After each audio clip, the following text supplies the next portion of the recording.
technology, data science, and product aspects at Board Infinity, leading a team of 25 plus members of the EduTech company to build an amazing platform with a mission to personalize career journeys, help people meet their career goals, and maximize their potential at scale.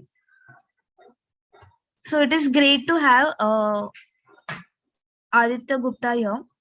We'll just start with our session. Thank you for that brief introduction. So, hi everyone, Hare Krishna, and I hope you are here for something very great around science and spirituality. It's a very interesting topic. Science and spirituality both in the same line. Like a lot of people might think that they are contradictory. So we'll just find out and we'll just see in depth about each another and what real science is. We'll just try to understand about that as well. So before starting, I would request everyone if you can, turn on your cameras so we can have a very interactive discussion. It's not just me speaking, but rather we'll have a discussion of some sort, right? So that we after this session also we have something to take after, right? Okay. So yeah. So first of all, I would like to know what is your perspective on science and spirituality, and any one of you can share probably what do you think? Is it against each other, or is it it goes hand in hand and complement each other? What is your perspective to start with? Prabhuji, as per my understanding, I think it's a complement each other. Actually, it's not exactly hand to hand. Will complement each other because actually, and spirituality is going to the inner dimensions of the human aspects, and science is the material aspects of what exactly happening. Okay, very right. Someone against it? The science, modern science is very against, because when you see talk about science, the first thing it comes that spirituality is against it, right? Like how many of you think on the same lines? Any other person who wants to contribute on this lines?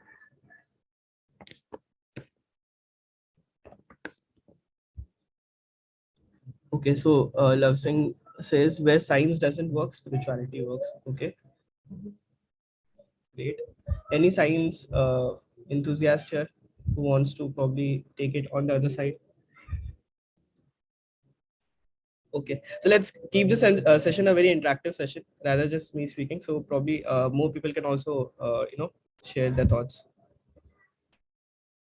Okay, so let's go forward with the topic for today. So yeah, a lot of people think that science and spirituality are against each other some sort, like that there is a notion which has been set by the society or the modern media, as to say, right?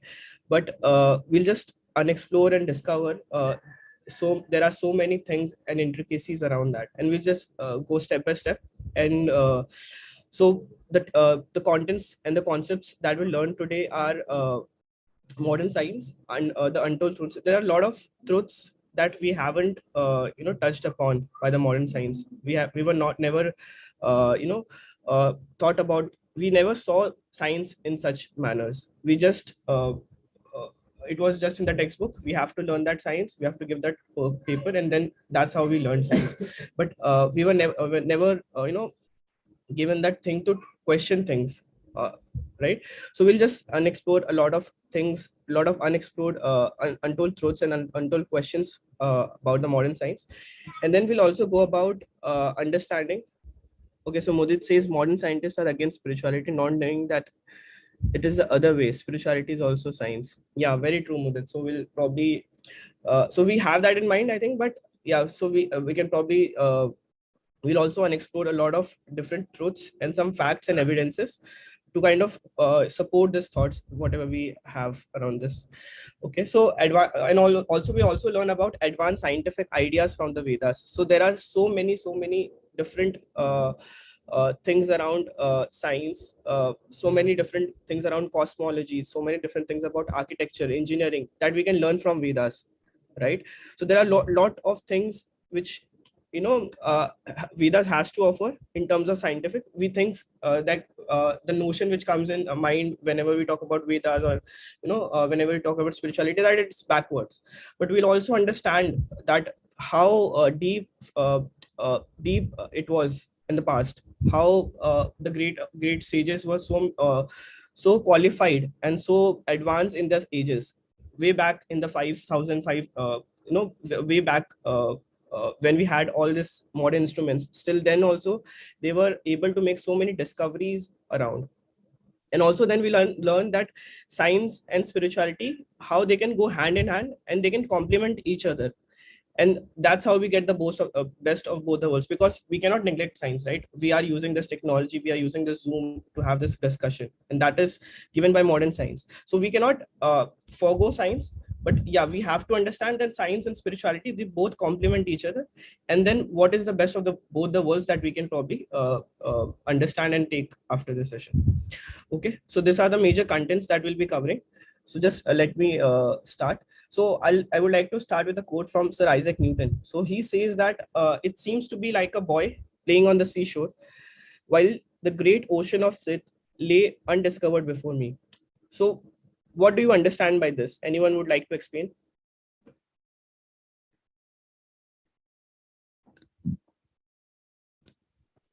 Prabhuji, can you please repeat? Can I try? So is my screen visible to you? Yes, Prabhuji. No, I can't see. Acha, haan, yes. Or just a second, I'll just try to share it again. Yeah, it's visible. Yeah.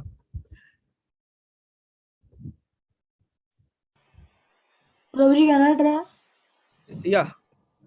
Sure. So Yes. actually, this means exactly it is there. Actually, science is still in the evolution stage. Lot of things yet to be discovered, and like a sea, open sea, it is there. Lot of things yet to be discovered. These things actually means by the Isaac Newton. This one. Right. Very right. Anyone would like to add? Okay, so we can understand the person who has given us the calculus, who gave us the three laws of Newtonian mechanics. So who gave the whole Newtonian mechanics which we learn today, right? There are two major broad spectrum of science. One is quantum science and one is Newtonian science. So the person who has given you the whole arena of science, who has given you Principia Mathematica, the book which was the Bible kind of for this modern science era, right? Who has given you calculus, which has given the three laws of Newton. So a lot of things which Sir Isaac Newton gave, who was believed to be one of the best and greatest scientist ever. That person is so humble. He's saying that I seem to be like a boy playing on the seashore while the great ocean of truth lay undiscovered before me. So what we can understand is that humility, that the person who has reached that pinnacle to understand a lot about science, about the real science that we are seeing as today, that person is saying that I'm just on the seashore as a small boy, but the whole infinity of ocean is undiscovered before me. So there is so many things which I don't know about. There are so many things which the modern science has limitations on, right? So just to give you that perspective before we start. And so the first topic for the first thing which we'll discover today is modern science and untold truths. So we'll speak upon majorly three things: that science has its foundation, and foundation basis on faiths and assumptions. So a lot of times we think that science is all about experimentation and proofs and everything. But I would like to point out and highlight that it has its foundation basis also in a lot of things around assumption and faiths. So let us go forward. So we can see that how many of you believe in this theory, Big Bang theory? Anyone knows about this?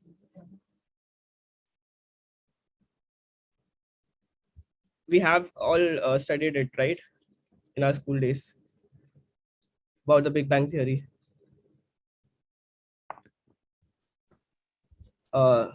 Is everyone here? Yeah, Yes. it is a theory where it says about the evolution of the world. Right. So what Big Bang Theory in essence says that it is in fact there comes a point, right, from where from a single point the whole universe, this magnanimous and that point was so small you can just see the size of an atom. So that was the point, right? From the size of an atom, uh, there was infinite density on that point, and there was infinite temperature. So the temperature was very, very high at that time, 10 raised to power 27 or something. And so you have this a lot of assumptions that you're making, and then out of a blast from that particular single point, this whole creation came about. We came about, this emotions came about, this earth, which is the sun, the earth is moving around this whole globe, which is moving around the whole solar system, that came about. The Fibonacci series came about. So many things that you see in the nature came about. The things, the emotions, the love, the care. So all these things just came out of just a matter of a single point, and that is what is theorizing by Big Bang Theory. So just give me a. I'll just try to. I'll just like to ask you a single, very simple question. That when I blast a particular thing on Diwali, right? Or a TNT, if you blast, how have you seen that something creative coming out of it, right? Like whenever I blast anything, do you think that any creative things can come about it? No, right? From a blast, obviously destructions come about, right? So that this is very simple common sense that we need to understand. But see, there are so many assumptions which have been there in modern science, which we have never questioned about, right? So that, and this person also, the person who has theorized Big Bang Theory, if you read about in his book called as Accidental Universe, he also says that this is a theory and it might not be true, but we are teaching it as if it is the right truth.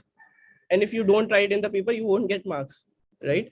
So what the point which I'm trying to make here is that we should question each and everything about science also, and we should not blindly follow it or put whatever science says as blind faith. Science can prove that alcohol is wrong, and science can also prove that alcohol is right. So if you go about proving things, it's about you can prove either way, but you should question what is really right, and just don't blindly go about following science. That is what I'm trying to say here. Okay, so and also one more major thing which Big Bang Theory proposes is that everything came out of matter, right? Everything just came about from matter. This soul also came about from matter. This life also came about from matter. So what is it trying to say? That from laptop, from a non-living thing, a living thing also came about. So that is such a baseless thing that we are, and scientists are saying that we'll prove that such and such things can happen. But if you read about From Life Comes From Life, this is a book by Srila Prabhupada.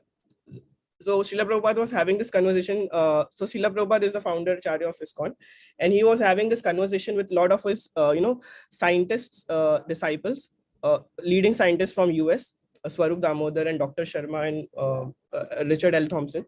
So he was having this conversation in which he said that scientists are. Someone would like to quickly read this through.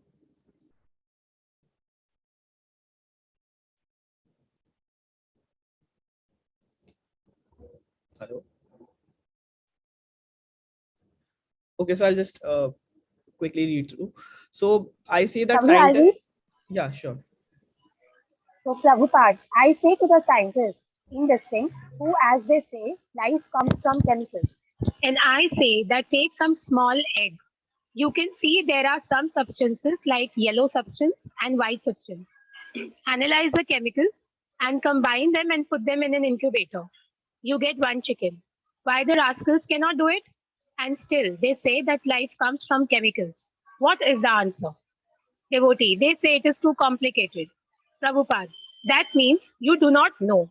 And you are passing your remark that life comes from chemicals. Such a rascal you are.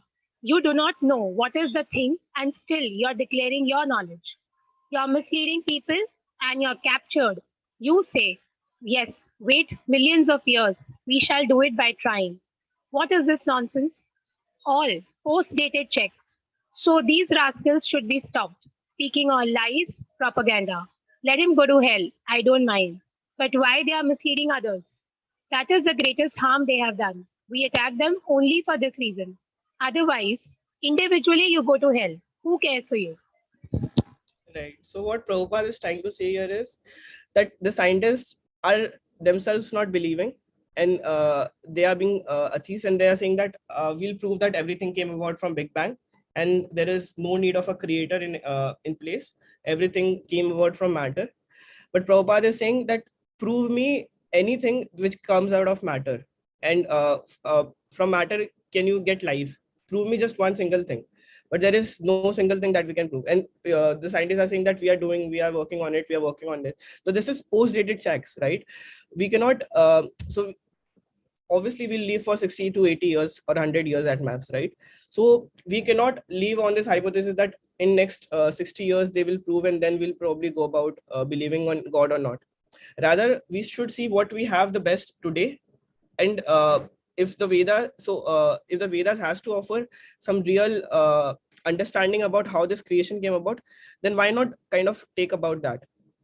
So if you go about reading Srimad Bhagavatam, Canto 5th, so you have this whole detailed explanation about how this universe came about, how this mind, ego, intelligence came about, how this emotions came about, how this different qualities in the human nature came about.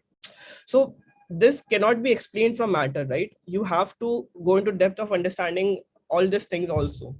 And what I'm trying to say here is science is good at its place, but let us refer to our scriptures also, which is giving you the right answers at the right place, and which is given to you long back.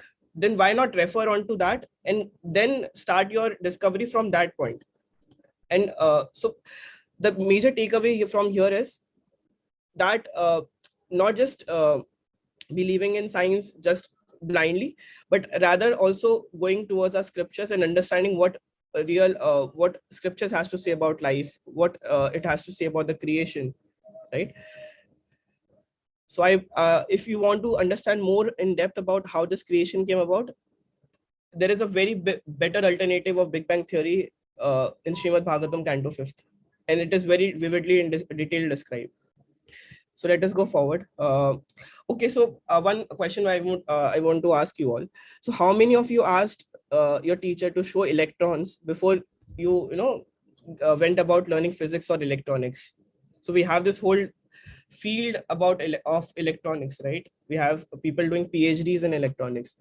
But I would like to ask you, how many people have really seen electron? No. None, right? So what we can see is a lot of things. It is also an assumption, right? Electron is existing, and we put a reasonable faith. We don't put blind faith there, because we understand, okay, inside this atom you have nucleus, proton, and everything, and then you have electron as well. But there is some amount of reasonable faith that you're putting. It's not blind faith. So similarly, you should pay that similar amount of reasonable faith in scriptures also. That is what we are proposing, right? So if you have never asked to show electron before learning physics, then why are we asking that show me God before I believe in God, right? So that is the argument. So because that requires a whole lot of, because God cannot come for you just alone, right?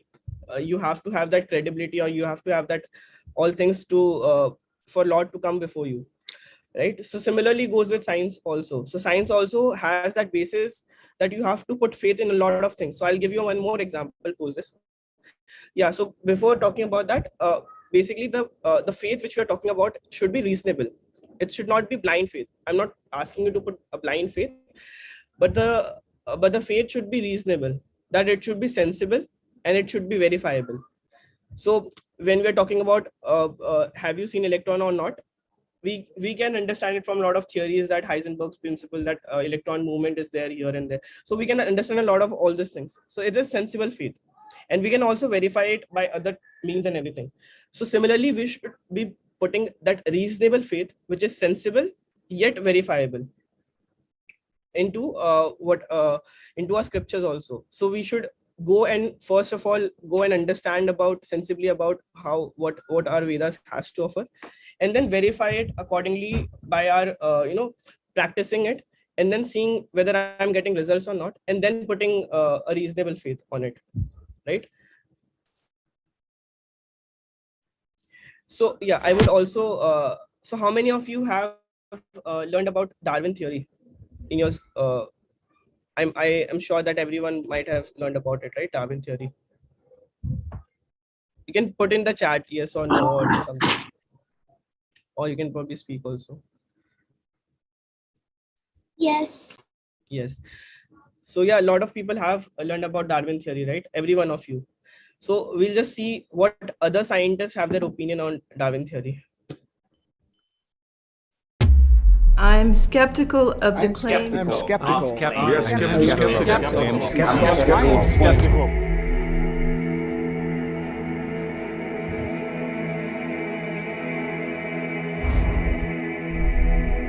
We are skeptical of claims for the ability of random mutations And natural selection To account for the complexity of life. A careful examination of the evidence for Darwinian theory should be encouraged.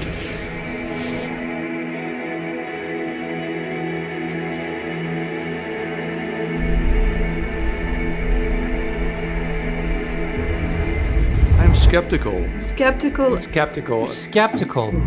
Skeptical of claims For the ability of random mutations and natural selection To account for the complexity. The complexity. To account for the complexity of life. Careful examination. Examination of the evidence. So what did you understood by this video? Anyone would like to add?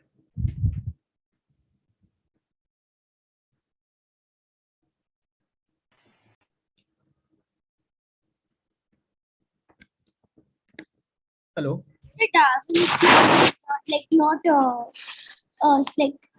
He's just writing. I think what he thinks.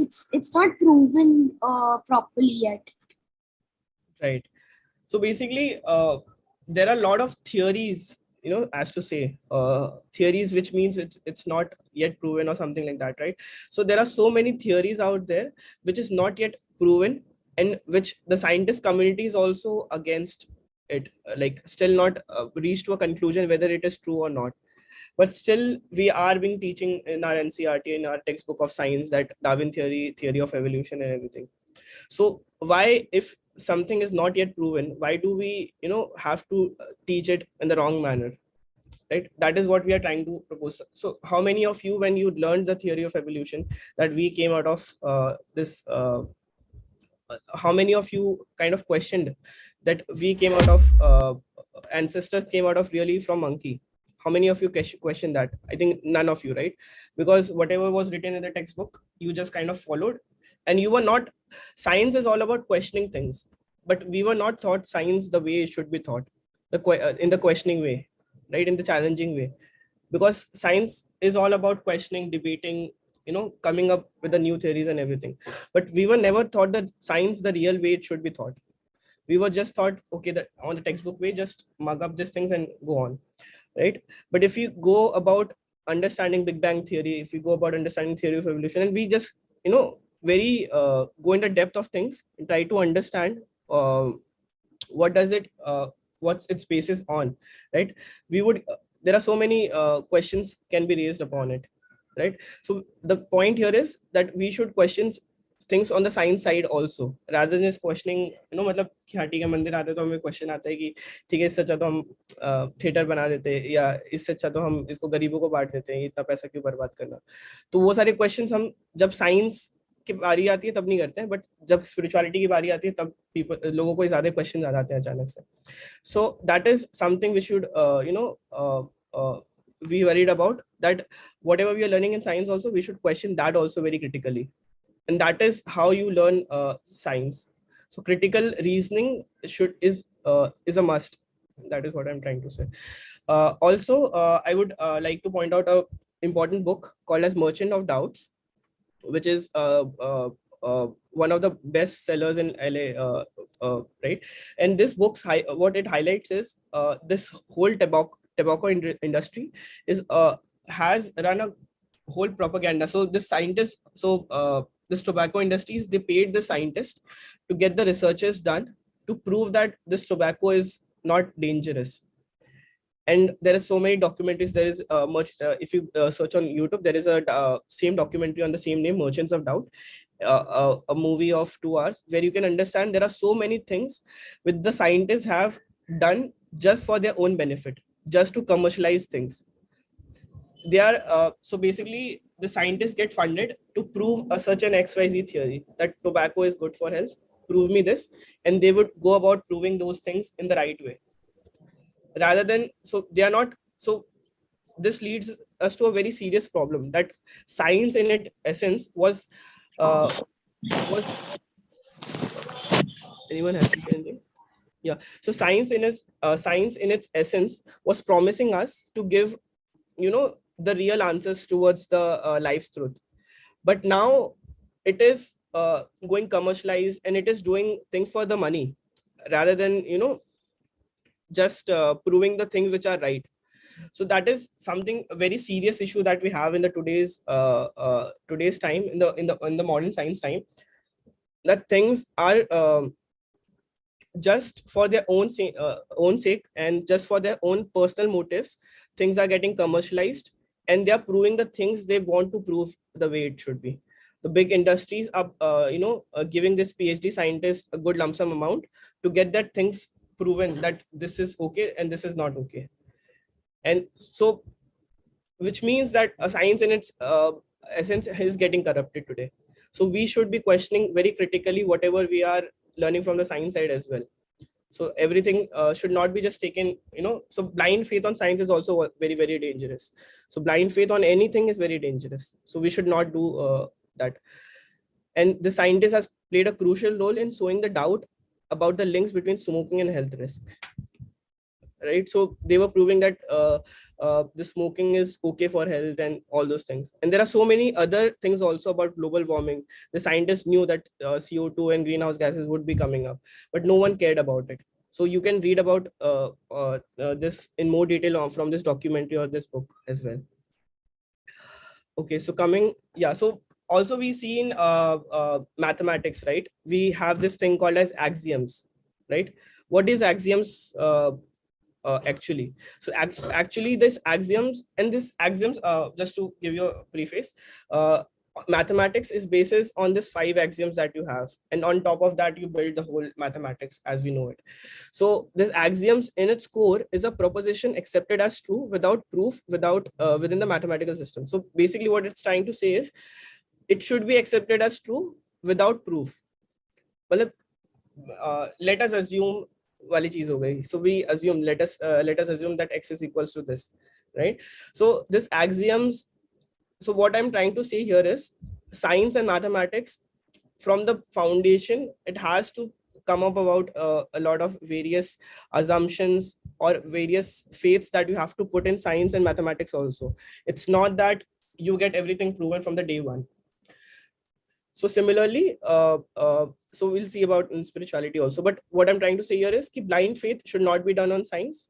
I'll just summarize. Do not accept blindly things blindly, but also do not reject things blindly. It's very, very important that if you cannot accept things blindly, you should not reject also blindly, right? And there is this theory about atomic theories, right? About Dalton, then Thomson came about, then Rutherford came about, then Niels Bohr came about, and then Erwin Schrödinger came about with the quantum theory. So there is this theory of atomic model which is being ever changing, and it is changing as we speak also, right? Now things have come about, quarks and everything is going on. So basically what I'm trying to say is things are changing and ever changing in science.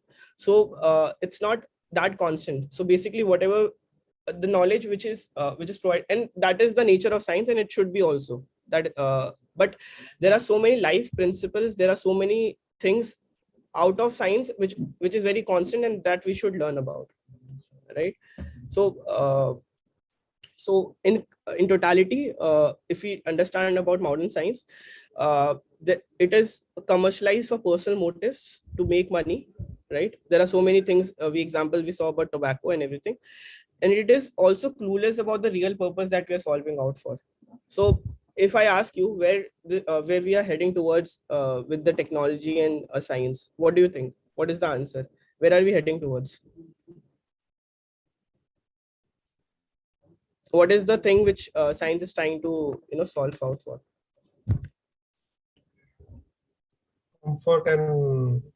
Comfort of lives. Right. But have we become that comfortable still? Like the problems, if you see from my ancestors who were 100 years back and now, what do you think, who was more happy? That ancestors are definitely they're very happy, because a lot of this much of comfort makes us heading to the different directions of lives. Right. And so we have created this whole lot of problems itself. So talking about CFC gases, which is creating the holes in the ozone layer, and which is leading to greenhouse gases. So we knew that, right? So the person who has built the car for the first time, he knew that some कुछ काला धुआं आ रहा है पीछे से, right? तो उस time पे क्वेश्चन करना चाहिए था ना उसको, लेकिन उसने क्वेश्चन नहीं किया उस टाइम पे उसको पता था कि CO2 है ये कल को कुछ ना कुछ हार्म करेगा, बट उसने पर्सनल मोटिव के लिए कि नहीं अभी मैंने इन्वेंशन कर लिया, अब इसको मैं बेचूंगा तो मुझे पैसा कमाऊंगा, तो उसने अपने पर्सनल मोटिव के लिए उस टाइम पे ही मतलब उसने उस टाइम पे छोड़ दिया कि ठीक है बाद में देखा जाएगा क्या होगा, ठीक है. And that is why we are facing so many challenges today, as we know it. Global warming, people are having this UN is having this different initiatives around things, but no one is trying to solve out on the real essence, right? Because the real purpose they are very clueless about. They're not exactly sure about what they're solving out for. It's just for the comfort. ठीक है यार, मतलब हमने artificial intelligence बना लिया, हमने पूरा AR VR बना दिया, हमने मेटावर्स अभी जो फेसबुक अभी चालू कर रहा है, हमने वो सारी चीजें बना ली, then what? Would we be really happy after that?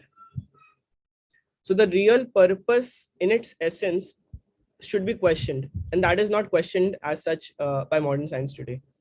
It's just ठीक है और comfortable life और comfortable life और comfortable life करते जाते हैं, but at the end हम कहाँ पहुँचना चाह रहे हैं, that is not very clear.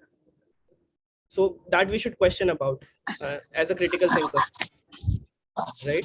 Hello. Yes.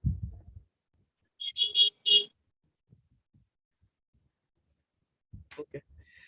ठीक है तो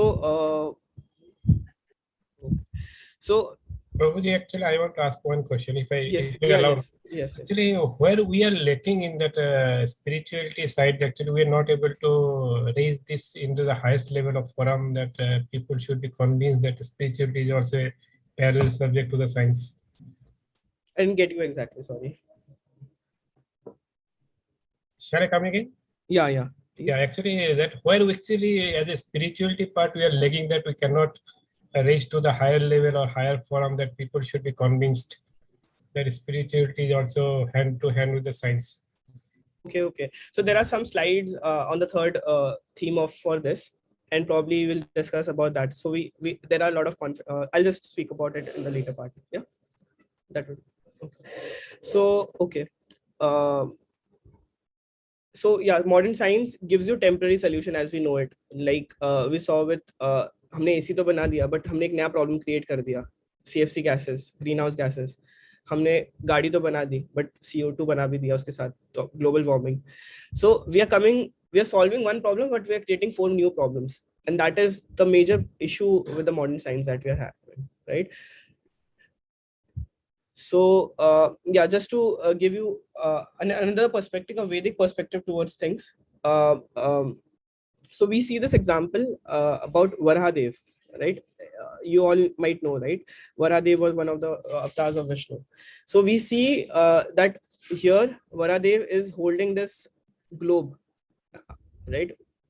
So पूरा past time आता है in Srimad Bhagavatam, where we see about Varahadev and he is holding this whole globe, है ना?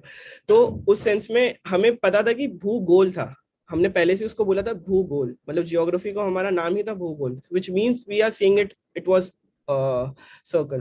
बट कॉपरनिकस, हम क्या मानते हैं कि ठीक है कॉपरनिकस ने बोला तब हमने उसके बाद मानना चालू किया कि वो गोल था. So what I'm trying to say here is कि in Vedas a lot of truths were given way back before we discovered. And what do we mean about discover or research? Which means discovering means that was already there. Researching means what? Researching, which means it was already there. Researching that. So which means is there are a lot of truths which were already there in the Vedas, or in the natural sense there are already things we are researching about that, and we can find a lot of references in our Vedic scriptures about lot of such things. We'll see in the second theme of things that so many things are there in our Vedas to be offered, but we are not, the problem which we are having is we are not going towards it and we are not reading those scriptures. We are just following the what modern scientists has to say, what Western scientists has to say, but we are not going back to our roots, which is our Vedas, and it has so many things to say. So this is, I just gave you an example that Bhugol was well before said, right? But we researched it. कोई और आके उसको बाहर का scientist जब तक नहीं बोलेगा तब तक हम उसको नहीं मानेंगे, right? And that is the major problem that we are having. Another thing is the city of Dwarka, right? काफी लोगों को लगेगा कि mythical है, right? It is a mythical story that we have with Krishna, और ये सब कौन है, मतलब ऐसी था, मतलब ये सब बोलने की बात है, right? But we see that S.R. Rao, who was one of the major archaeologists of India, was a scientist, and he kind of archaeologist, sorry, and he took this challenge that I would prove this.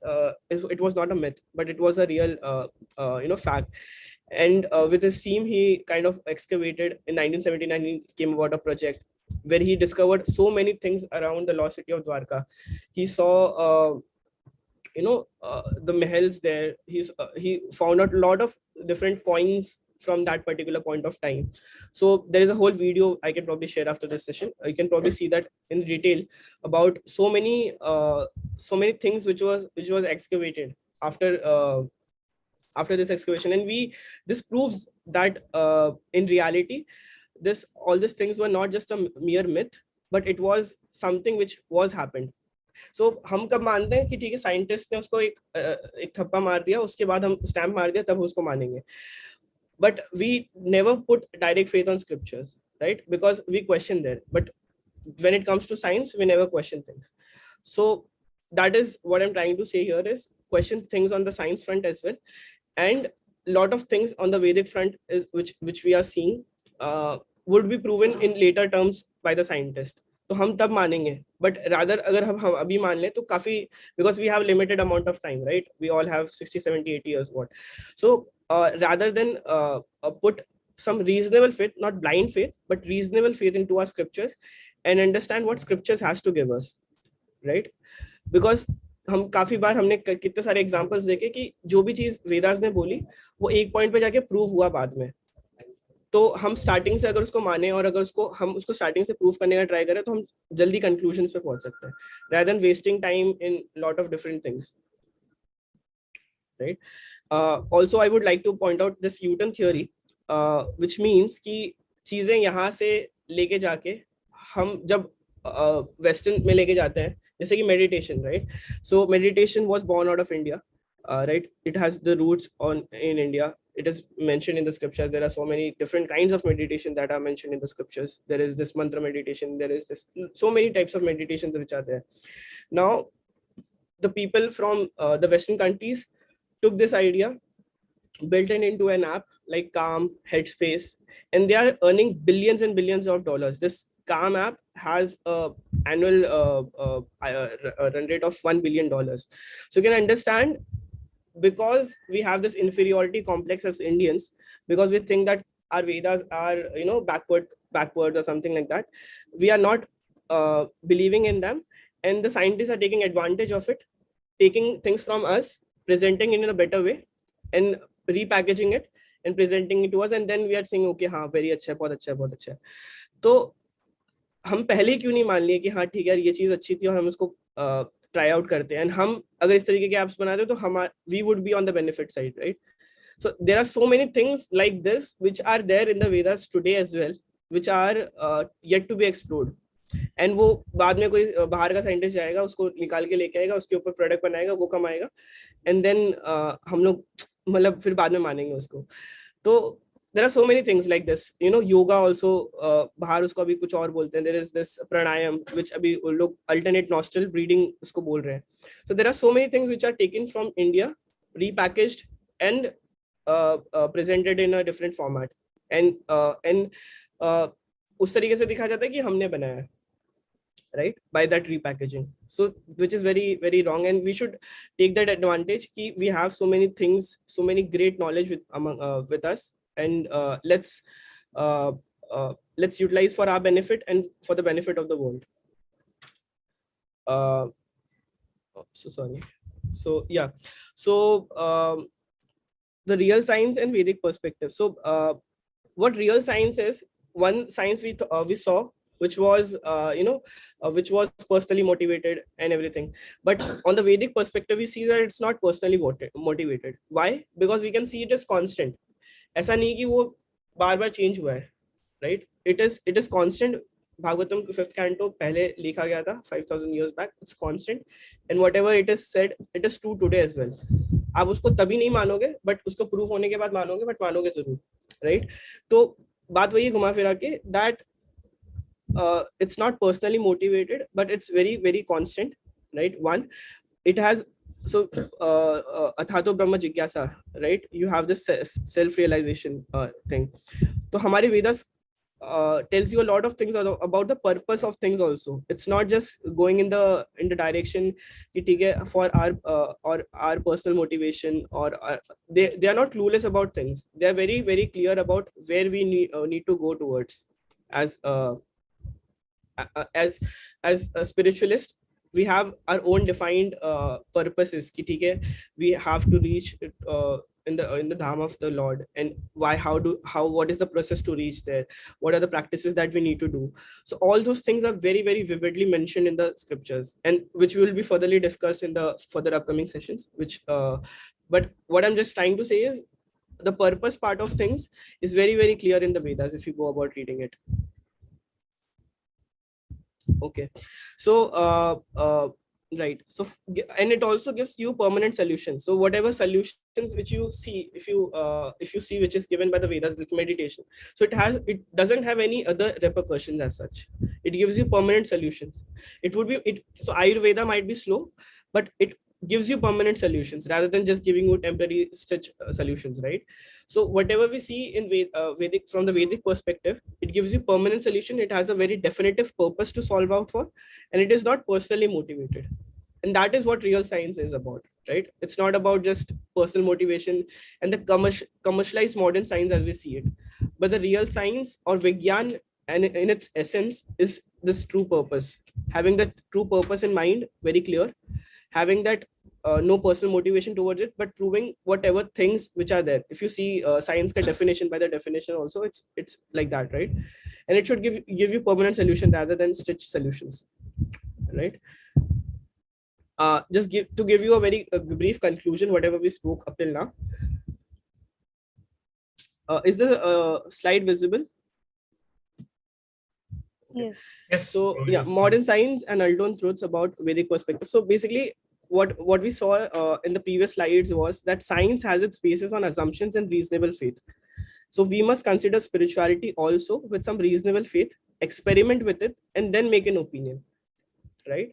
So we should also put reasonable faith and then experiment कि हाँ ठीक है करके देखते हैं practices कैसे लग रहे हैं, whatever this Krishna consciousness is, or whatever this people are providing.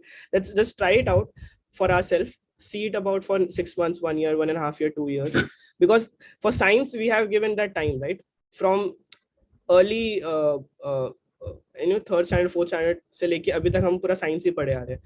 तो हमने उसको इतना टाइम दिया समझने के लिए, सीखने के लिए, and that also you saw कि it is based on a lot of faiths and assumptions. So why not give time to spirituality also, right. So spirituality also उसको भी उतना टाइम देना चाहिए हमें, एटलीस्ट उतना नहीं तो एटलीस्ट उसको 2-3-4 साल तो देना चाहिए कि हमें ठीक है कंसिडर करते हैं और देखते हैं, ट्राई आउट करते हैं अच्छे से और पूरा तरीके से ट्राई करते हैं, एंड देन हम एक कंक्लूजन पे पहुंचते हैं कि वेदर इट वर्क्स और नॉट.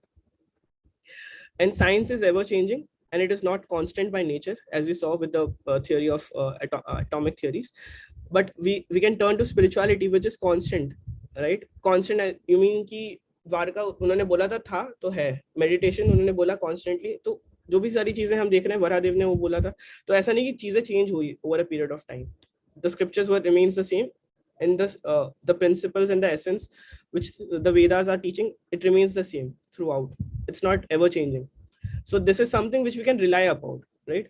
मतलब जो चीज अगर रोज रोज चेंज हो रही है तो आप अपनी लाइफ को उस तरीके से रोज रोज नहीं चेंज कर सकते हो. बट अगर एक लेट्स सपोज एक कांस्टेंट चीज है जिसको आपको फॉलो करना है और आपके पास 40 साल है जीने के लिए, तो एटलीस्ट आप उसको फॉलो करने का ट्राई कर सकते हो, right? And with a reasonable faith, you put that faith on it and then try to go about it. So we can learn so many things from Vedas about life principles, self-realization, and the higher truths and the higher realities, which the science doesn't have answers to as well. So in the science, there are so many limitations that we saw, like the Big Bang theory, it happened 10 to the power 18 billion years ago. काफी पहले हुआ वो. Like we cannot go back into in the past, but we are just theorizing कि ऐसा हुआ होगा, एक bomb फटा होगा तो उसके, तो what I'm questioning is कि ठीक है बॉम्ब फटा तो फोड़ा किसने उसको? That is also should be questioned, right? किसी ने तो किया होगा. So there are a lot of questions that we must ask as a very rational person, because science के लिए क्या होता है कि हम blind faith करने लग जाते हैं and we think we are very rational people. And we must consider spirituality to avoid wasting time and reach to conclusions faster, as we have limited time to experiment, right? So with spirituality, as we saw, we have so many solutions which are, you know, real permanent solutions that we can probably go and experiment with. Now let me start out with the second topic, which is advanced science, scientific ideas from the Vedas. So we have so many things, so many different advanced scientific ideas around so many different areas of astronomy to architecture and so many things that we'll just discover here. So I'll just go fast because I think time is going fast. So yeah, so there is this book called as Tao of Physics. So there's this person, an Austrian physicist, American Austrian physicist, and the best-selling author of Tao and Physics. He says that the Vedic text of ancient India lay the key to understanding the science and quantum physics and beyond. So this person who is, you know, a scientist and a physicist, and who has written a bestseller, that person कुछ credibility के साथ बोल रहा होगा, ऐसे तो नहीं हवा में बात कर रहा होगा, right? That person is saying that this Vedic text is having a deep understanding about the science and quantum physics and beyond, right? And there are so many examples. I'll just very fast, I'll just go through it because I have to cover the third part also. So you know about Yajurveda Veda, Govind Swami, Brahma Gupta, Aryabhatta, about mathematics. I'll just quickly go over this because we have a crunch on time. Contributions on astronomy. So Bhaskaracharya calculated the time taken from the Earth to the orbit of the Sun hundreds of years before, right? So by this example, you can see that we are calculating it today by the telescope and everything. So we have made all these things and all these sophisticated things to calculate it today. But way back before, they have, so just understand what IQ would they have before these things, that they don't have this telescopes and everything, but still they are able to calculate all those things. So what IQ and what all different things they might know that we don't know, that they did it in the way back before us, right? When they didn't have this tools and technology as well. So just understand कि कितना depth होगा उसके अंदर, कितना depth में सारी चीजें बोलेंगे. सिद्धांत शिरोमणि Bhaskaracharya to describe about the law of gravity about 400 years before the Sir Isaac Newton, right? But we don't give credit to Siddhant Shiromani because that is not glamorized, right? So you have this Viman Shastra also. Before the Wright brothers, this Viman Shastra you have written about the aeroplane. So, but you don't give credits to these people because they are not glamorized. One, and because scientific community is also very, very biased towards things, and probably we can discuss it post the session. But yeah, Albert Einstein ko bhi, if you see, he got Nobel Prize for a very small thing, but not for the theory of relativity or is equals to mc square. The scientific people are also very, very biased towards people, that you have also, and they are very biased towards the Western things also. They have to, because उन्होंने community बना दी उस तरीके से, closed community, and that is why they don't want to give credits to the Eastern parts of the things. So you also need to understand all those aspects also. So if you talk about the modern science, Surya Siddhanta contains data about the diameter of the earth. So many details in, so ऐसा नहीं कि ऊपर ऊपर से हवा में बात की एक श्लोका में, बट पूरा डिटेल में बताया कि exactly क्या डिस्टेंस है, पूरा क्या पूरा डायमीटर है ऑफ अर्थ का. So these things are very very vividly and very detailed, in detail it is explained in the Vedas, right? If we talk about medical science, right, Maharishi Sushruta, who was the father of the surgery and everything, right, he had done about in 26,000 years ago, and he had scientists of his time conducted complicated surgeries like cesarean, cataract, artificial limbs, fractures, urinary stones, and even plastic surgery. So just understand that these things जो हमें लग रहा है कि हमने अभी बनाई है, लेकिन ये लोग पहले से करते आ चुके हैं. But these things are not glamorized, these things are not glorified because of some means, like people so उस तरीके से, right? So Charak, the father of medical consolidated Ayurveda 25,000 years ago. Today, Ayurveda is the so you can see that Charak was the father of Ayurveda, right? And as we see, Ayurveda gives you permanent solutions around things. It doesn't give you such solutions. So it was also developed 2,500 years ago. So we have answers to a lot of things. Today also a lot of things which modern science अगर जहाँ पहुँचना चाह रहा है उसके answers भी हमारे पास हैं अभी भी. But the problem is we are not going towards it. The education system is not trying to kind of focus on it. It's like कि ठीक है जैसे western side पे चल रहा है वैसे ही चलने देते हैं. So lot of things there, and we can probably discuss कि how we can solve out this. So one is कि हाँ ठीक है बोलना कि ऐसी सारी चीजें हैं, but इसके ऊपर solve कैसे किया जा सकता है, that we can probably discuss in this third part. So there are so many different things about embryology. How does a child grows in the womb, month of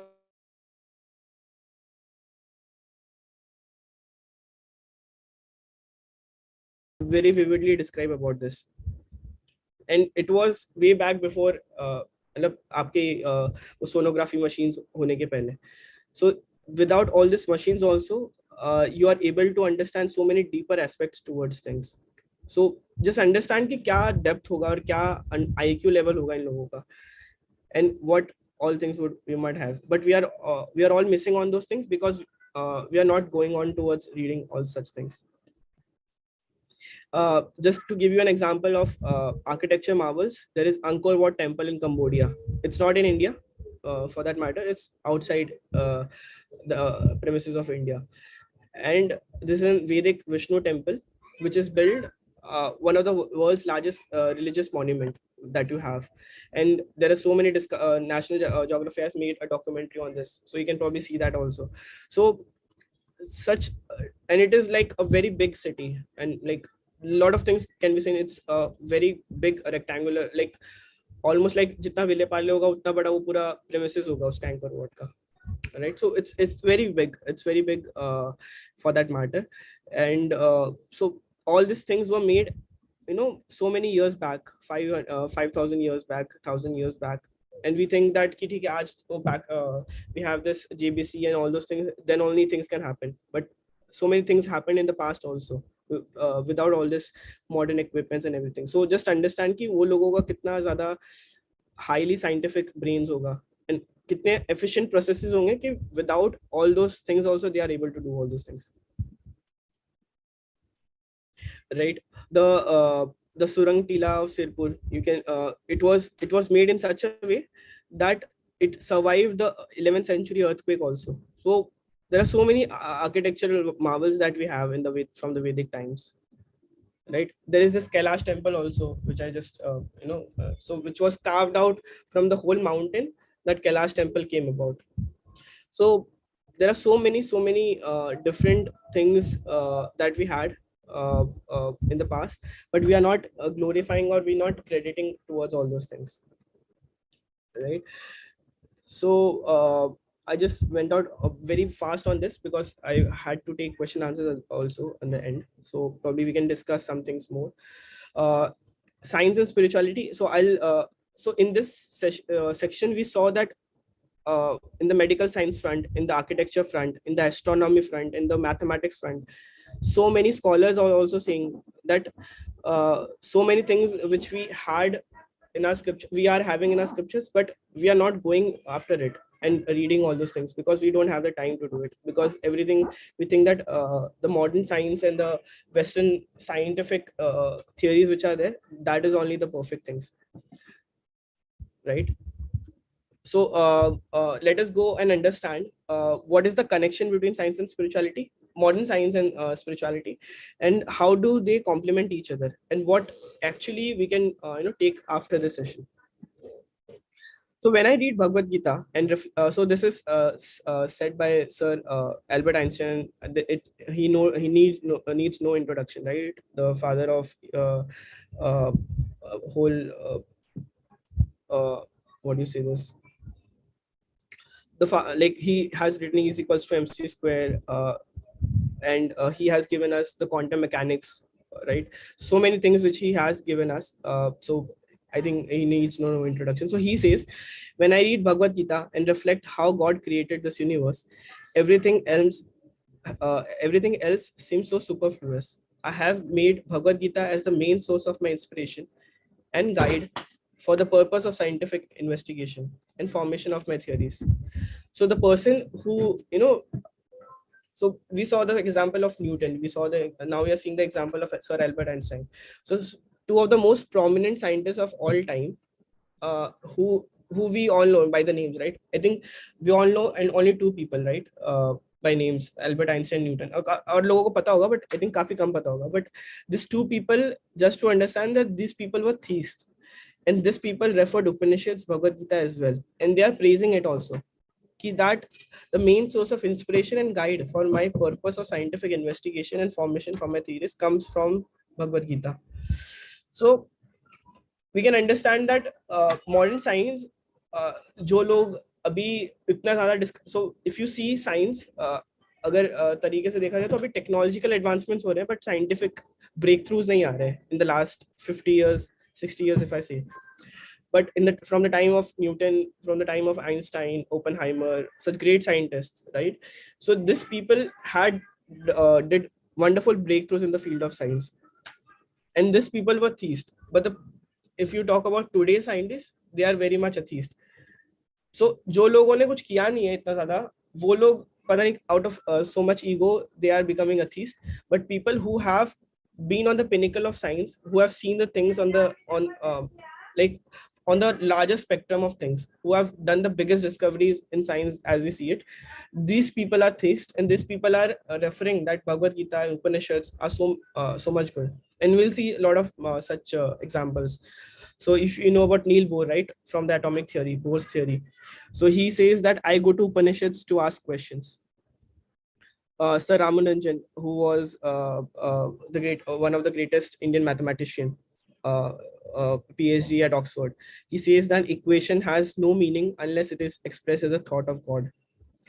Heisenberg, who gave you this whole quantum Heisenberg uncertainty principle, right, about the electrons and everything. So he says that quantum theory will not look ridiculous to people who have read the Vedanta.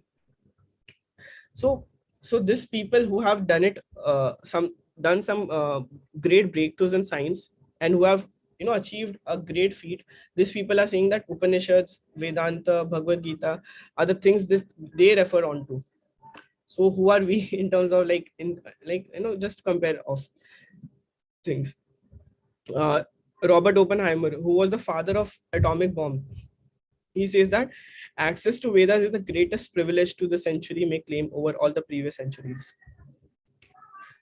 Right? He's the father of atomic bomb. He says that. Here is the modern scientist also, Professor Brian Josephson from I think Stanford or Harvard, I'm not sure. So he says that Vedanta and the Sankhya holds the key to the laws of mind and thought process, which are correlated to the quantum field. So what I'm trying to say here is this: scientists are not against it. right? The scientists are in line with these things, and the real scientist, as you one is the commercial side of science, which we saw that you're just trying to prove things just for the sake of proving it for their own personal motives. But the scientists who are, you know, very true to their work and who are very true to science, they are referring on to the Vedas, they are referring on to the Vedanta, they are referring to the Sankhya philosophy, they are referring to the Upanishads. So that is the major takeaway, that scientists are not against science, as we see from the various examples that we saw today, right? Just to give you one more example, more than 90% of the Nobel Prize winner scientists from 19,000 to 2000 were theists. And this is not from my personal assumption, this is from the journal Nature, you can just google it out also. So 90% of the Nobel laureates were theists. So जो लोगों ने कुछ contribution किया है science में, significant contribution किया है science में, वो सारे लोग theist थे rather than being atheists. So you can see that the people who are understanding the real science, who are understanding the real intricacies of science in depth, those people are very humble, and these people are referring on to the Vedas, and they are theists, and they are not thinking that ठीक है creator कोई है ही नहीं है, मैं ही हूँ सब कुछ, या everything came about from matter. They are believing in there is some higher reality towards things, and that we must understand. Okay, so just to give you one more example about the glories of Vedic things. So Sanskrit is an inflecting linguistic nature, makes it perfect for so many wide use cases. So inflecting nature का मतलब ये होता है कि संस्कृत में अगर आप words को आगे पीछे भी कर दोगे ना, it doesn't loses its meaning. मतलब अगर मैं इंग्लिश में according to ये वाला वर्ड को आगे पीछे कर दूंगा, this loses its meanings. It's not inflecting. But Sanskrit is a inflecting linguistic language, which means कि अगर आप संस्कृत के श्लोकास को आगे पीछे भी कर दोगे, it has that same meaning to it.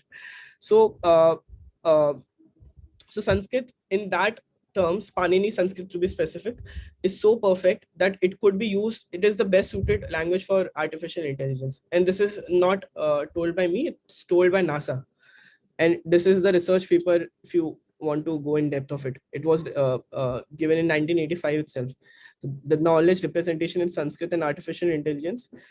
It's by Rick Briggs, a scientist from NASA. He has written this paper, and we can see that understandably there is a widespread belief that natural languages are unsuited for transmission of many ideas that AI can render with great precision and mathematical rigor. There is at least one language, Sanskrit, which for the duration of almost 1,000 years was a living spoken language with considerable literature of its own. Besides work of literature value, there was a long philosophical and grammatical traditions that has continued to exist with undiminished vigor until the present century. Among the accomplishments of the grammarians can be reckoned. So basically Sanskrit in the manner that is identical not only to the essence but form the current work of AI. This article demonstrates that the natural language can serve as an artificial language also, and that must work in AI and has been reinventing the wheel millennia ago. So basically वो बोल रहे हैं कि हमें एक नया language create करने की जरूरत नहीं, संस्कृत भी इतना अच्छा perfect language है which we have already have from the thousands of years ago, and we can use it. But obviously people are biased, and people have personal motives. So basically the idea is devotees and the like us also, we also have to understand science at its core, and then we have to go about understanding you know कि चीजें हम क्या ले सकते हैं वेदा से, and then proving it into the modern scientific community, and that is what we are trying to do also. So you can see that ऐसा नहीं कि we are just talking about things here कि ठीक है modern science ऐसा है वैसा है ये है वो है, but we are also going back to our roots of Vedas, and we are coming out with some great research papers, with some great books for the modern scientists also. So here is a very good example of Sadaput Prabhu. He is he's a senior disciple of Srila Prabhupada. Srila Prabhupada was the founder Acharya of ISKCON, and his original name was Richard L. Thompson, and he is a PhD from Cornell University. So he has written so many books about consciousness, God and science, aliens, whether this world is a virtual reality or not. And this for that matter, this was not written just 10 years ago. It was written 40 years ago, 35 years ago. So just understand कि हमारे पास कितना कुछ था, कितना कुछ है अभी भी to unexplored. He see this picture is of Jambu Dweep, around how the real architecture of this creation is about, the cosmology part of it, Vedic cosmography and astronomy, God and science, mechanistic and non-mechanistic theory, archaeology. So there are so many things, and these books are written taking in references from Srimad Bhagavatam, our own Upanishads and Vedas. And so we require such more people who can go and understand science and who understand spirituality also, and take the best of both the worlds and present it to the world. And that is what more of is required, and we are heading towards that direction. And ISKCON is also kind of moving in that direction to in a lot of ways. So one example which I just showed you is Sataputru. There is this other so His Holiness Bhakti Swarup Damodar Swami Maharaj. So he later become a sannyasi, but in his normal life he was a great scientist called as T.D. Singh, right? And he did his PhD from US somewhere, and he started a institute called as Bhakti Vedanta Institute, which is today also trying to understand a lot of intricacies about science as we know it, and how can we refer on to Vedanta, Srimad Bhagavatam, and then come to the conclusions which the science is, or giving a new perspective towards things, or researching new more things around science, which we haven't yet discovered also. So this Bhaktivedanta Institute is working on towards that direction. He's also a very senior disciple of Srila Prabhupada. And he's also written so many different books around God, intelligent design, life, matter, Nobel laureates on science and spirituality, God is a person or not. So many books he has also written. It's just that we need to come up with some time. We need to remove time for that, and kind of go towards understanding more in detail about such matters. Also ISKCON is doing a lot of different conferences, lot of different thought leaders. So one of them is Professor Lakshmi Behra, who is recently become IIT Mandi's director. So he is a very good devotee, and he is from and he was the chairperson and lead of artificial intelligence and robotics at IIT Kanpur. And he is leading this virtual conferences around Jigyasa, matter, mind, and consciousness, and when he is getting different people from all around the world to discuss on how do we synthesize Vedantic theory around science and spirituality. How can we get the best of both the worlds? So a lot of things are happening on towards that direction. It's just that we are not aware of it, but yeah, a lot of things are happening on towards that direction. So yes, so many foreign scientists and everything are also coming up and trying to understand a lot of things on the horizons of science and spirituality, and how can we have the best of both the worlds with the purpose that we have in the Vedic theories, and a lot of things which we already know from the Vedas. How can we take up that and apply in the modern times as we are in today? So yeah, just a quick summary. I'll just go for a quick summary because I think we covered most of it, and we can probably take question answers post this. Yeah, so we discovered about modern science, untold truths, right? And in that we saw about how that commercialized, how this modern science as we see today is commercialized for our own purposes, for our personal motives, right? To make money out of it. And it is clueless about the real purpose that we are solving out for. It doesn't have that real purpose ingrained. Why are we solving this, or why are we doing this? And it is giving you very temporary solution out of things, wherein अभी हमने एक चीज को solve कर दिया, but उससे चार नए और problems हमने create कर दिए. And on the commercialized motive side, we saw that कैसे tobacco factory में काफी सारे PhD scientists ने for their personal motives, they proved things which was not right for the humanity, right? But on the Vedic perspective, we see that it's not personally motivated, and it's constant and has a very well defined purpose to it, and it gives permanent solutions, right? And we saw a lot of examples about Varahadev, we saw about meditation, we saw about yoga, on all those things, right? And so what is the conclusion net is that science has its basis on assumptions and reasonable faith, and we must consider the shastras with reasonable faith, experiment, and then make an opinion, right? We should go about reading this shastras, what is it all about, have a reasonable faith on the shastras, because it has so much to offer, as you also so many scientists are believing in that, and they are getting so many things out of it. So we must also put that reasonable faith, because aisa nahi ki hawa mein baat ho rahi hai, it whatever which is written, it is getting proven also. So what you're putting is not blind faith, but it's a reasonable faith, right? So we must put that reasonable faith in shastras and try to understand what all shastras has to offer in our life. And we must turn to Vedas and to learn about the life principles, self-realization, and the higher truths and realities. Because as we all know it, we have very limited amount of time, and we cannot wait for post-dated checks of science, which science is trying to give us कि ठीक है हम बाद में prove करेंगे कि matter से आया था सब कुछ.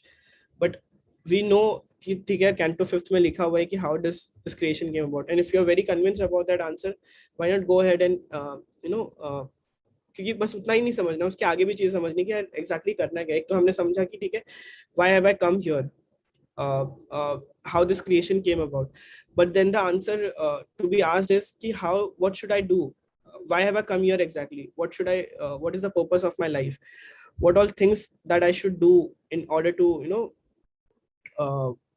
reach the success of my life, what is after this life, what is the success of this life, what is the soul about. So all these answers you won't get science, because there is so many unanswered questions. So but you will get a very very reasonable answers about this in the Bhagavad Gita, in the Upanishads, in the Vedas, in the Srimad Bhagavatam, right? So we must all read, and if we cannot read, at least we can come to these sessions on a regular basis, where Prabhuji would give you a lot of life lessons, lot of practical things around from the Vedas, Upanishads, from the Gita, from the Vedanta, from the Srimad Bhagavatam, that is very practical according to the modern times we are living in. So because we don't have the time today, to read all these books, but at least we can come on a Sunday morning to understand at least about all these things, right? And we can attend these sessions very nicely, and we can make notes out of it, because हमने science और ये सारी चीजों को पढ़ने के लिए हमने कितना सारा सब कुछ नोट्स बनाए, हमने एग्जाम्स दिए, हमने सब कुछ किया. But here we are presenting you with Vedic perspective, which is giving you permanent solutions, which is offering you a higher dimension towards life. But we take it very cheaply.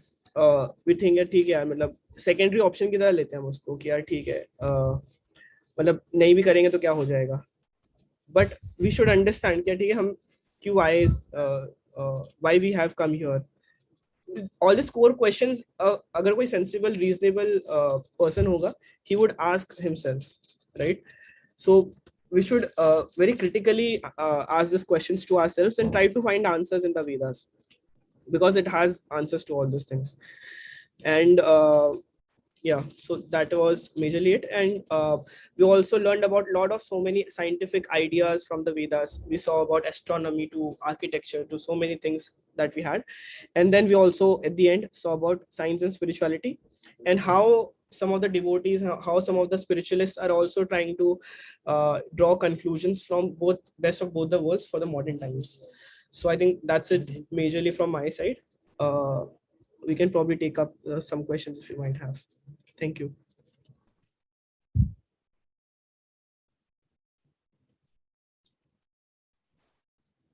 Hare Krishna, Prabhuji. Yes.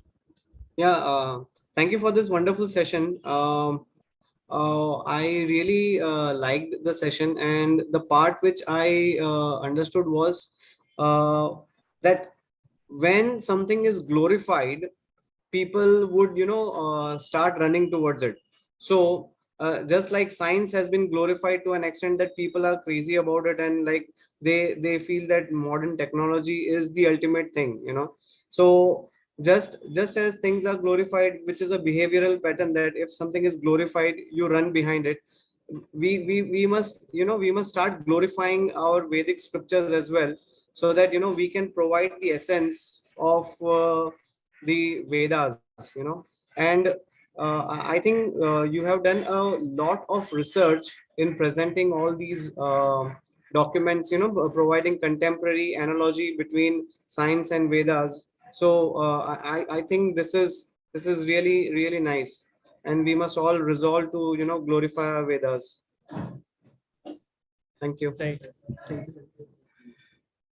So yeah, probably if we can, we have some questions, because at the end of the day, it's all about application and what we take it from here. So we can, someone can probably also whatever they understood, they can summarize, and if they have any questions, they can probably share as well.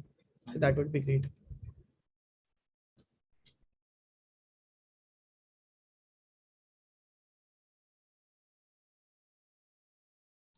Actually, I have one question. Actually, whenever we go to any such a type of satsang and everything everywhere, actually I've seen my personal experience. Whenever any question you ask, that people look at you like you are a atheist. You don't believing these things. But why this mentality came? Actually, the people are thinking that you are asking question means actually whatever written in the scripture, it's like a commandment. It cannot be changed, or it cannot be asked questions. Right. So I think if you reach out to the right people, I think that would not be the case. I think His Grace Ram Jivan Pro, or you can ask some more good devotees.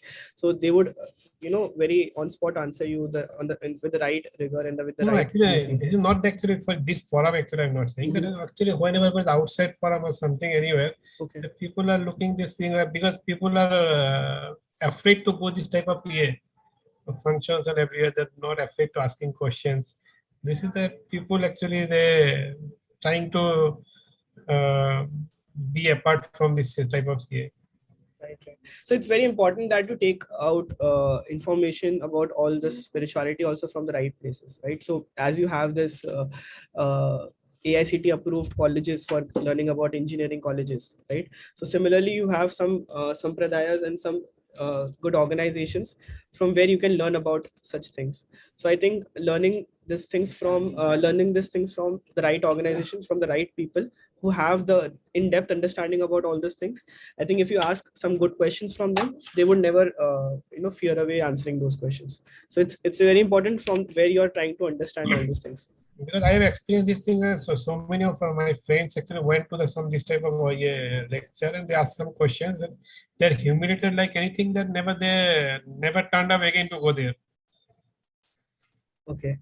No, so yeah, I think I'm not sure about the other forums that you're talking about, but in this forum, at least we we give you the specific question answer section also to ask you so that you ask questions, right?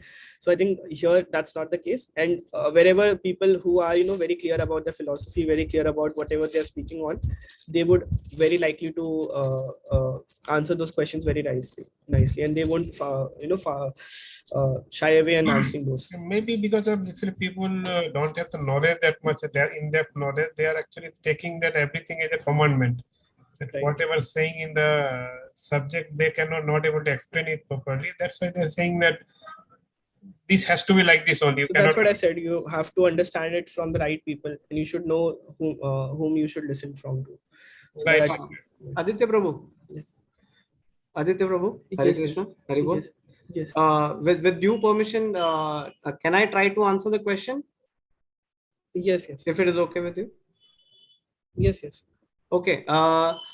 Ripin Prabhu, आप जो बोल रहे हैं question कि हम लोग मतलब दूसरे फोरम्स में या तो कोई भी स्पिरिचुअल क्लास में हम लोग जाते हैं और कोई क्वेश्चंस पूछते हैं, तो वहां पे अपने को जैसे एथिस्ट की तरह ट्रीट करते हैं.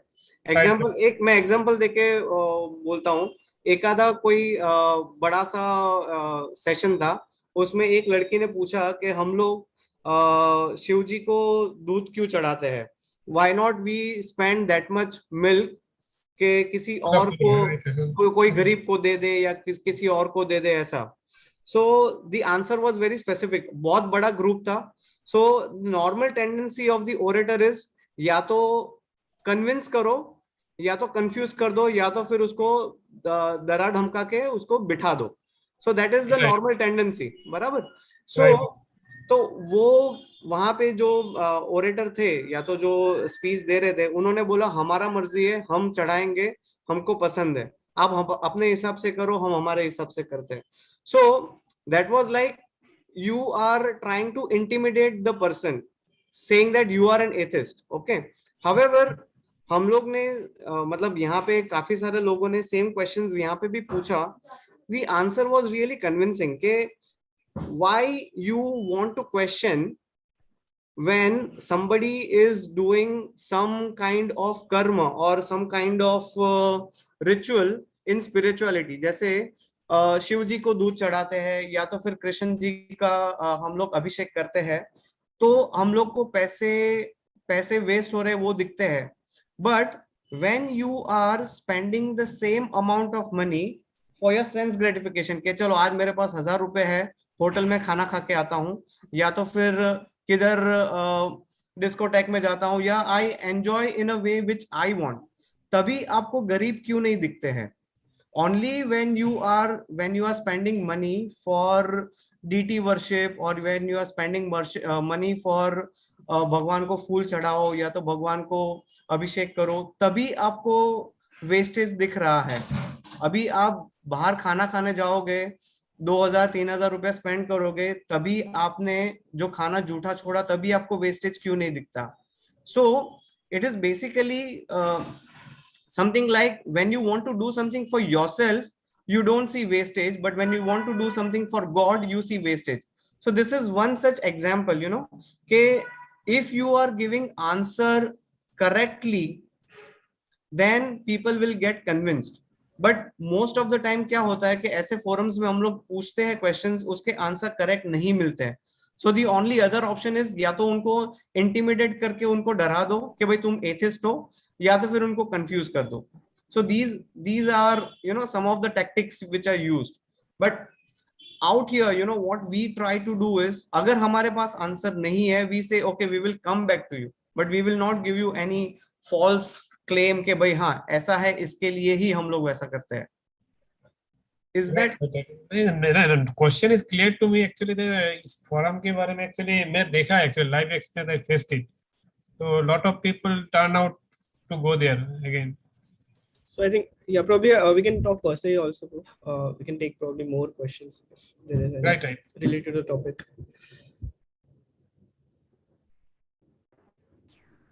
Aditya bhaiya. Hi, am I audible? Yes, you're audible. Yeah, so I have a question, like most of you talked about people who learned from Vedas and did some breakthroughs, right? So what were they able to understand that we aren't able to understand? Like why only certain people are able to understand quantum physics inside the Vedas, gravitational things inside the Vedas, and not everybody is able to understand it. How are they able to structurize the entire format? What was their way to understand things? How did they went through understanding Vedas? Like, did they go from understanding science and then later on understand Vedas? How did they start? Is there any path that they followed that helped them do those breakthroughs or something like that? Okay, very right question. So you're talking about कि ठीक है Albert Einstein ने quote किया, Oppenheimer ने quote किया, तो how they went about in the Vedas searching about those questions, right? कि उन्होंने वहाँ से references कैसे उठाए and how they went about understanding those things, right? That is what you're asking? Yeah. So basically if you see such people, these people are very brainy people and they like to read a lot of things, but the problem with today is, and they question a lot of things, they understand the things in very depth, right? Problem with us is कि हम लोगों को अभी, at least I talk about the modern times today, where do we gain knowledge from? We gain knowledge from some YouTube video which is of 5 minutes, 10 minutes. We don't want to go in depth of things. हमें एक book दे दिया अगर हाथ में, तो हम पढ़ा नहीं जाएगा हमसे, because we are looking for that instant gratification and that instant knowledge. But if you want that instant knowledge and instant gratification, you won't get the depth of things. But these people had that vigor because they had done it in their material field, in the science field also. They have learned a lot of things, they learned a lot of theories, and they had some constructs in mind जो उनको दिमाग में थे कि summarized format में ये science ऐसा है. and then they went out with those constructs in the Vedas and in the Bhagavad Gita, and with that perspective they saw कि यार ठीक है Bhagavad Gita में या फिर Upanishads में and Vedanta में it has so many things to offer which modern science doesn't have, and that is why such people are glorifying Vedas, because जो perspectives आपको science को करने के बाद इतना सब कुछ समझने के बाद मिलता है, वो चीज भी आपको उससे काफी ज्यादा आपको वेदास में मिल रहा है. And that is why these people are saying ki, just to give you an example, these people are saying ki I found so many things whenever I get a question I go to Upanishads. So these people are saying that because ये लोगों ने वो सारी चीजें पढ़ ली हैं, पूरी science जितना हम सोचेंगे पढ़ने का उन्होंने पढ़ लिया है, कर लिया है सब कुछ, एंड उसके बाद वो लोग उस पे जा रहे हैं. बिकॉज नाउ दिस हाइजेनबर्ग अभी इसने कितना अपने 60 years या 30-40 years he would have learned about electronics, quantum physics in एक particular specific area में गया होगा, and then now he's taking that realized knowledge and the summarized knowledge and he's going to the Vedanta and trying to find solutions from those perspectives. And he saw कि यार इतना अच्छे से detail में हर चीज लिखी हुई है, because they had some question in their mind which they were searching for and they kind of very much got related कि यार वेदांत में वो चीज लिखी हुई है. The problem with today's scientists are is कि उनको मानना ही नहीं है, उनको सीधा on front reject करना है, right? But if you have done some significant amount of work in a specific scientific field, and then if you go to the Vedas and you go to the scriptures, you would find कि कितने अच्छे से जो conclusions है, it is such better presented, and that is why these people kind of take up and they glorify it. Was it okay? Yes, makes sense. Because देखो मतलब मैं यहाँ what we are saying कि 90% of the people who have won the Nobel Prize are theists, या फिर जो बड़े से बड़े लोग हैं उन्होंने वेदास और ये सारी चीजों के बारे में बोला है. तो मतलब these are the thoughtful people, these are people who are thinking, critical thinkers as we say, because spirituality is also not for everyone. A person who is just for the sake of it, मतलब जैसे उसको जीना है, मतलब मजे से जीना है और मतलब मजे मस्ती करना है, such people के लिए spirituality नहीं है. Those people who are very thoughtful, the people who wants to go into depth of things and he wants to understand more about his life, more about who is who asks very good questions. Yes. So वो लोगों के लिए है spirituality, and not everyone is that. बाकी लोगों को तो क्या है, मेरे को क्या फर्क पड़ता है, और इसलिए हम नहीं मतलब इसलिए इतने सारे इंडियंस नहीं समझ पा रहे हैं ना इसको, बिकॉज उनको क्या फर्क पड़ता है, मुझे क्या फर्क पड़ता है, वो वाला एटीट्यूड है.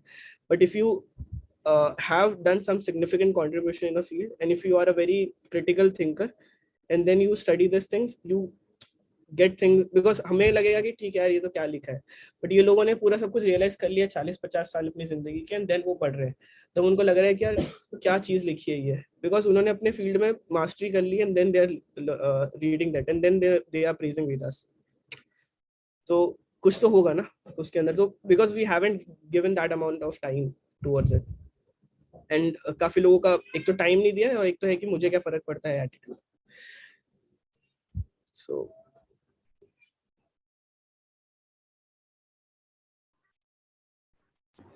Okay, yeah. Thank you. Yes. Okay. Any other questions anyone has?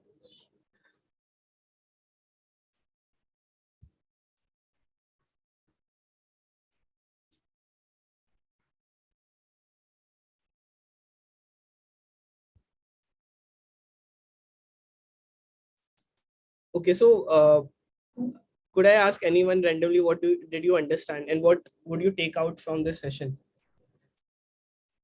So who can probably share what they learned from this session and what they would take after this session? What was the key learning from this session?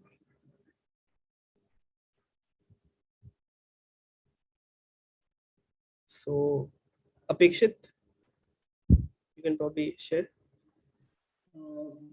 Means as जितना मुझे समझा कि जो भी science है वो mostly revise होते रहता है, रादर मींस एक पर्सन एक डिस्कवरी करेगा उसके बाद उसका जो भी एरी रहेगा वो आगे फिर से रिकरेक्ट करेगा जो भी उसको और आगे जाके यानी जैसे उसको कोई theory अगर वो present करता है तो उसको और आगे correct करते करते जाता है पर but on the other hand Vedic sciences is on the to the point and means if suppose you are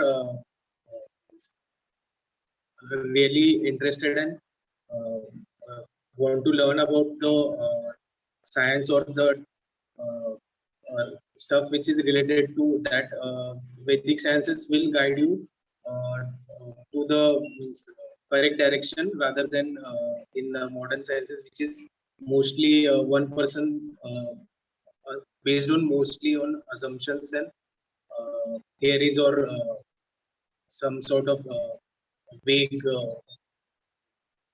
stigmas or something.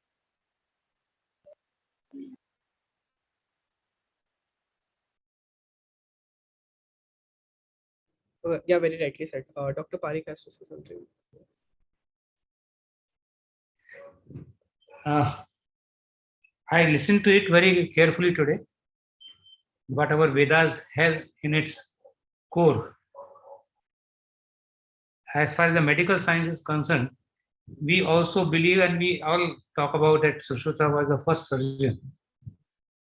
Now, that basis is there, but the exploration and then expansion of the same science is done in today's time. The kind of expansion in surgical procedures, surgical equipments, and the variety of kind of things has been specialized now. Was it there at those times, or it is just a basic things started there, now it is being explored in a detail? Yeah, very true. So a lot of foundations were there, and I think if I talk about so you might all know that a lot of scriptures were also burnt out by Alauddin Khilji, which was there present in Takshila University and everything. So we might had a lot of more things also which we are not able to access today. And so it was not just a loss for Vedic people, it was loss for the whole world. So a lot of things which might have been discovered, which was there, which didn't came out because a lot of things were burnt out also. So you can just imagine. So we are taking few examples here which we have preserved all throughout, but so many examples which were not documented or not preserved, and a lot of things which were kind of broken were also there, right, which we don't see it today. Well, I gave you some few examples. There are so many different examples on each and every field that we can probably talk about. We can probably have one different session around ki haan, medical science mein Vedas ne kya kiya tha. So it has a lot to offer. A lot of things, what I'm trying to say is ki which were lost also in the meantime, in the due course of time. So yeah, the the major takeaway is the people in the past were so in depth of whatever knowledge they had, and they knew what way they were they are speaking on. So yes,